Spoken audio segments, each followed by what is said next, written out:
Praise the Lord, hallelujah, जय यीशु।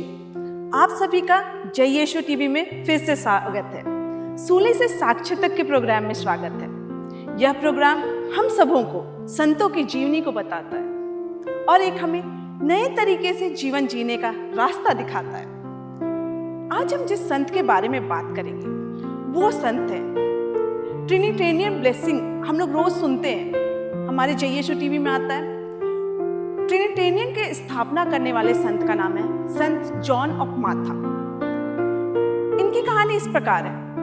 8वीं से 10वीं शताब्दी के आसपास दक्षिणी यूरोप की और दक्षिणी अफ्रीका, स्पेन, सिसिली के आसपास के इलाकों में धर्म युद्ध चल रहा था। उस समय उस स्थिति में एक संत उभर के आए, संत जॉन ऑफ माथा।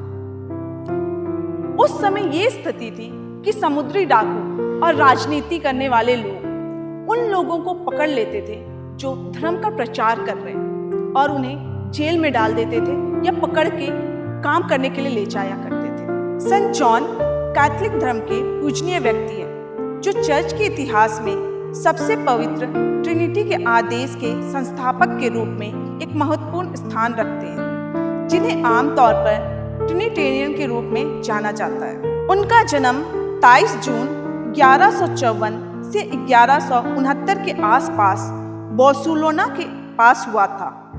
उनका परिवार समृद्ध परिवार था। बचपन से ही उनका व्यवहार गरीबों के प्रति उदार था। एक बच्चे के रूप में उनका मुख्य आनंद गरीबों की सेवा करना था। वे कहा करते थे कि वे इस दुनिया में किसी और उद्देश्य से नहीं बल्कि लोगों की देखभाल करने आए हैं। वे प्रत्येक शुक्रवार को अस्पताल में मरीजों को सेवा करने जाया करते थे। वो बीमारों के लिए जो कुछ भी उनकी आवश्यकता होती थी उसे व्यवस्था करते थे। उनके पिता ने उन्हें एक्सेंट प्रोविंस भेजा, जहां उन्होंने व्याकरण, तलवारबाजी, घुड़सवारी और एक युवा के लिए उपयुक्त कौशल सीखे। ऐसा कहा जाता है कि वहां रहते हुए उन्होंने अपने माता पिता द्वारा भेजे गए धन का एक बड़ा हिस्सा गरीबों को दे दिया।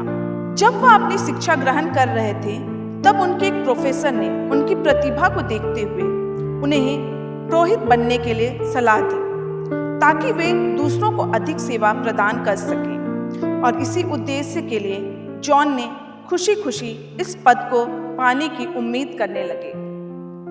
पुरोहित बनने के लिए उन्होंने उच्च पद और सांसारिक सुख को त्यागने के लिए तैयार थे।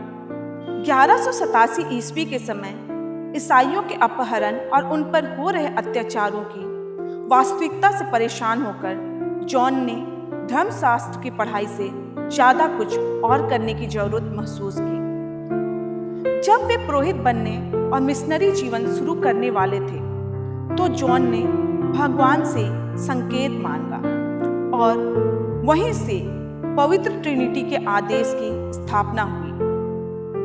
दास्ता में रह रहे ईसाइयों को मुक्त करने वाले उदारता की स्थापना हुई। जॉन ने जब अपना पहला मिस्सा बलिदान चढ़ाया, उन्होंने बलि परिवर्तन के समय एक दर्शन प्राप्त किए।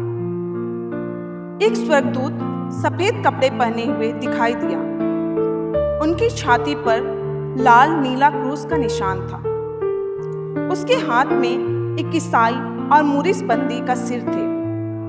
वह ईसाई और मूरिस बंदी के हाथ में जंजीर बंधे थे। इस अद्भुत दृश्य को उस समय वे पूरी तरह से नहीं समझ पाए और वो इस दिव्य दृष्टि से अचंभित थे। इसका मतलब क्या है, यह जानने के लिए वह संत फेलिक्स ऑफ बालोय के पास गए, जो मेयो के पास रहने वाले एक पवित्र सन्यासी थे। उन्होंने मूरों से ईसाई बंदियों को छुड़ाने के कार्य के लिए खुद को समर्पित करने का फैसला किया था। एक दिन अपनी यात्रा के दौरान जब संत जॉन और संत फेलिक्स एक साथ यात्रा कर रहे थे, उन्हें एक दर्शन प्राप्त हुए। वे दर्शन इस प्रकार थे। एक हिरन जो कि अपने रास्ते जा रहा था, उनके सिर पर एक लाल और नीला क्रूस दिखाई दिया। वैसा ही क्रूस जैसा उन्हें जब उन्होंने पहला मिस्सा बलिदान चढ़ाया था तो स्वर्गदूत की छाती पे दिखाई दिया था। इस दृश्य को देखने के बाद संत जॉन और संत फेलिक्स ने एक नई संस्था स्थापना करने का सोचा और उसका परमिशन लेने के लिए, उसकी आज्ञा लेने के लिए उन्होंने कड़ी ठंड में यात्रा की, रोम की यात्रा, जहां उन्होंने 1197 में संत पापा से आज्ञा ली एक नई संस्था का स्थापना करने के लिए, और वह संस्थापना है ट्रिनिटेरियन संस्था। 1198 में उन्हें संत पापा से परमिशन मिल गई और उन्होंने ट्रिनिटेरियन समाज की स्थापना की।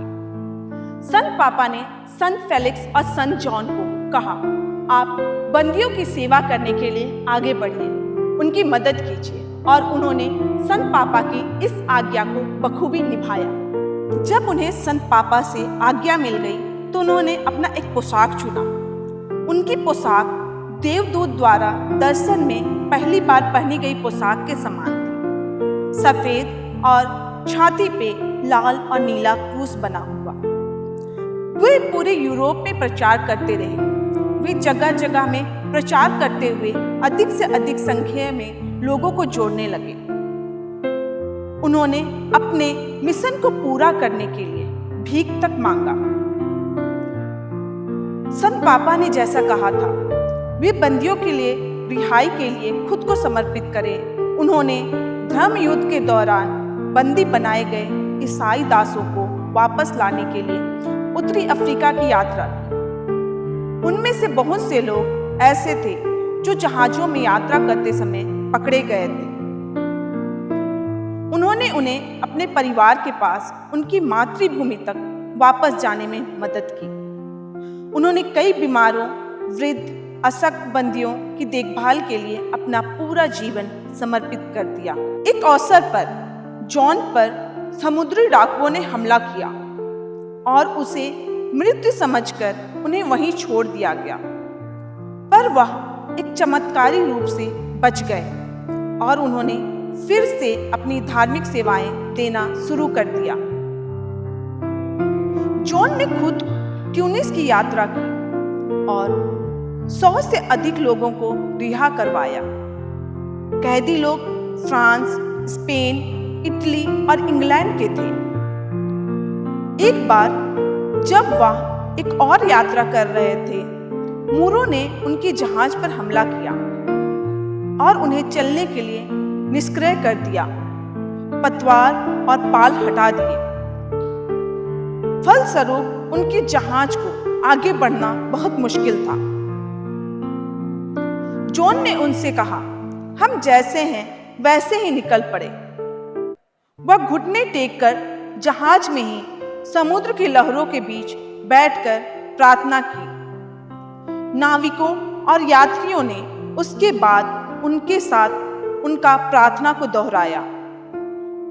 उसने अपना कपड़ा मस्तूल से बांध दिया और कहा, ईश्वर की महिमा प्रकट हो और उनके शत्रु तितर बितर हो जाएं। यात्रा के दौरान अचानक हवा छोटे पाल को भर दिया। जॉन ने एक क्रूज पकड़ लिया और घुटने टेककर प्रार्थना करने लगे और जहाज असमंजस रूप से सुरक्षित इटली के तट पर पहुंच गया। संत जॉन ऑफ माता और Trinitarian lady of good remedy की भक्ति बंदियों को छुड़ाने और उनके काम में शक्ति और प्रेरणा का स्रोत बन गई। उन्होंने धन्य माता मरियम को एक शक्तिशाली वकील के रूप में पहचाना और मानव पीड़ा को कम करने के लिए और अपने मिशन के मार्गदर्शन के लिए उनको अपना प्रेरणा स्रोत माना और माता मरियम की ओर रुख कर लिया। Trinitarian order of the most holy Trinity for the redemption of captives एक रोमन कैथोलिक धार्मिक आदेश है जिसे OSST के नाम से जाना जाता है, जिसकी स्थापना 1198 में हुई। इस आदेश का मूल मिशन धर्म युद्ध के दौरान मध्य पूर्व, उत्तरी अफ्रीका और स्पेन में मूरों के अधीन गुलाम ईसाइयों को कैद से मुक्त कराना था। अभी के समय में 21वीं शताब्दी में यह समाज विभिन्न जगहों पे जैसे कि स्पेन और विदेशों में अपनी अस्पतालों में, शिक्षण में, गरीबों की सेवा करने में सेवा दे रही है। साथ ही साथ वह भारत में कौशल विकास में भी काम मदद करती है। भारत में उनकी संस्था महिलाओं को कौशल विकास सिखाने में मदद करती है। संत जॉन की मृत्यु 17 दिसंबर 1213 में हो गई। उनकी मृत्यु के बाद उनके अवशेष को 4 दिनों बाद ट्रिनिटेरियन उनके घर में दफनाया गया। संत जॉन ने कैथोलिक कलीसिया में अपना गहरा योगदान छोड़ा, गहरा छाप छोड़ा। उन्होंने एक संस्था की स्थापना की, हमें गरीबों की सेवा करने का पाठ सिखाया।